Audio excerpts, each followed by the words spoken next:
है चतुर्मासेरी रात्रि, उस पर मैंने बहुत लंबा लेख लिखा, उसके अतिशयोक्ति अलंकारों के ऊपर, उसकी सौंदर्य के ऊपर।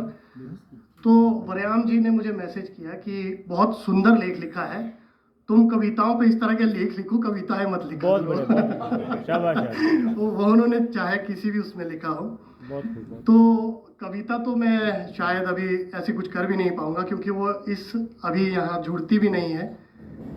बाकी मैं इतना कहना चाहूँगा कि जैसे ठाकुर साहब ने कहा कि मैं इतिहास का विद्यार्थी हूँ, जैसे लग घाटी के राज्य की बात कर रहे हैं, तो इतना कहना चाहूँगा कि जो सहयोग मेरी ओर से होगा मैं भविष्य में करूँगा, उसके लिए प्रभाकर जी के साथ भी मिलकर।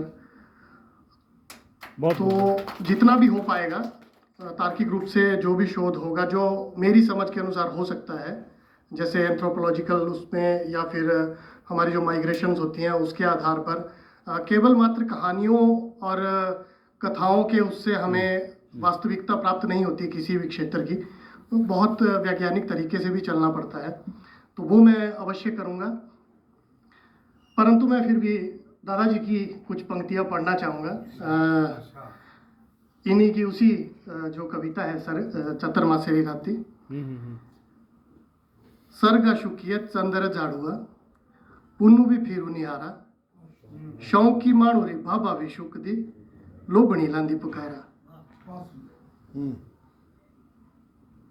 काया तक कुजेरे कोंडेनु बिनुई दोरी बिनुई छाती, गाशेरे टिप्पू भी चुप दे लागे तेरे बजा गेरी राती। बिंदड़ू चौलदा ऋषिया जबे जे बोर दे लागना सिंधी, काजल धोइंदा होकरे पानिये पोरशु पड़िए बिंदी।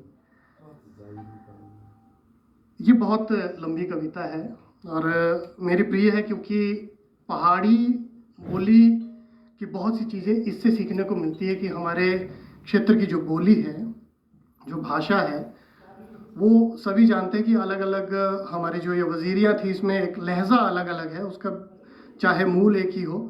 तो जिस बोली का प्रयोग रोहित जी ने किया है, उसमें जब वो एक्सप्रेस करते हैं कविताओं को, तो बहुत सहज रूप में और बहुत मीठे उसमें कई बार वो एक्सप्रेस कर जाते हैं।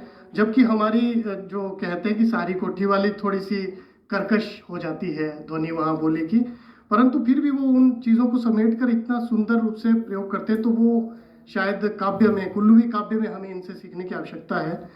दोहों का प्रयोग इन्होंने किस प्रकार किया और छंदों का प्रयोग किस तरह किया, वार्णिक छंद वगैरह जो भी है, तो वो इनसे अवश्य सीखना चाहिए। बाकी तो इतना ही कहना चाहूँगा। बाकी बहुत धन्यवाद बुटीकों का इस सम्मान के लिए।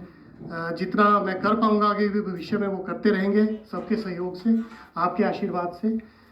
तो धन्यवाद जी आप सबका सुनने के लिए।